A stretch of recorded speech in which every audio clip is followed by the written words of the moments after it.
বিসমিল্লাহির রহমানির রহিম। আসসালামু আলাইকুম। জনতার রান্নাঘর থেকে সবাইকে জানাচ্ছি শুভেচ্ছা। আশা করি সবাই ভালো আছেন।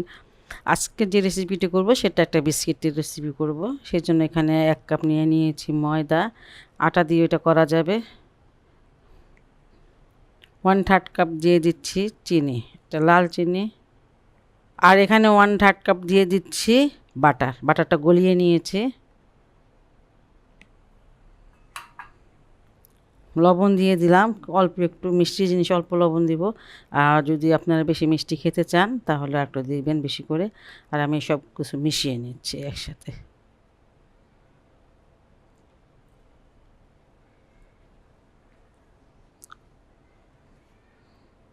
এটা এই ডোটাকে খুব ভালো করে আমি মুছে নিয়েছি, প্রায় 12 মিনিটের মতন হবে। আর আমি এই মানে 1 টেবিল চামচ পানি দিয়ে নিয়েছি, নর্মাল পানিটাই। যখন দেখবেন যে একদম ময়দা বা আটাগুলো একদম জুড়ে যাচ্ছে, মানে একসাথে হয়ে যাচ্ছে, তখন ভাববেন যে হয়ে গেছে। এর ভিতরে এটা আজ এমন থাকবে, এই যে এটা হয়ে গেছে। এটা কোনো রেস্টে রাখা লাগবে না, আমি এটা এখনই এটা বানিয়ে নিব।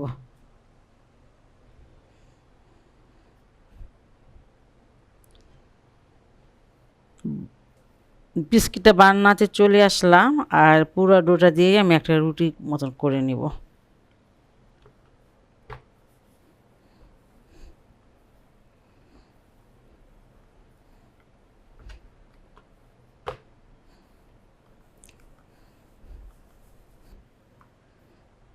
এই যে এতটুকু মোটা করে নিয়েছি। আপনার যেমন খুশি তেমন শেপ দিয়ে নিতে পারেন। আমি একটু চারকোনা বোধহয় দিব, চারকোনাটাই দিব। চারিদিকে একটু কেটে নিচ্ছি।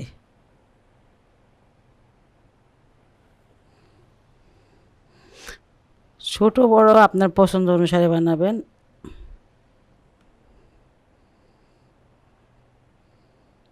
পিজা কাটার দিয়ে ওটা কাটা যেতে পারে।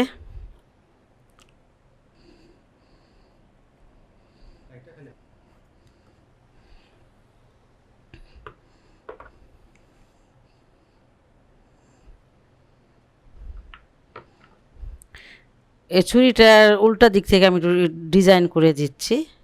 এইভাবেও খাওয়া যায়, সমস্যা নেই। একটু ডিজাইন করে দিলে একটু ভালো দেখা যায়। এটাই হাতে নিতে পারেন বা এইভাবে একটু নিয়ে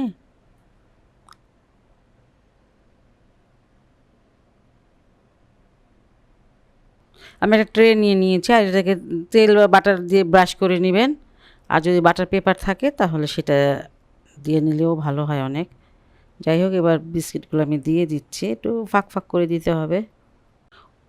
এটা আমি ওভেনে আমি এটা বেক করতে দিয়ে দিব। ওভেনটা আমি 10 মিনিটের জন্য প্রিহিট করে নিয়েছি। আর এখন 150 ডিগ্রি সেলসিয়াসে 20 মিনিটের জন্য এটা বেক করে নেব।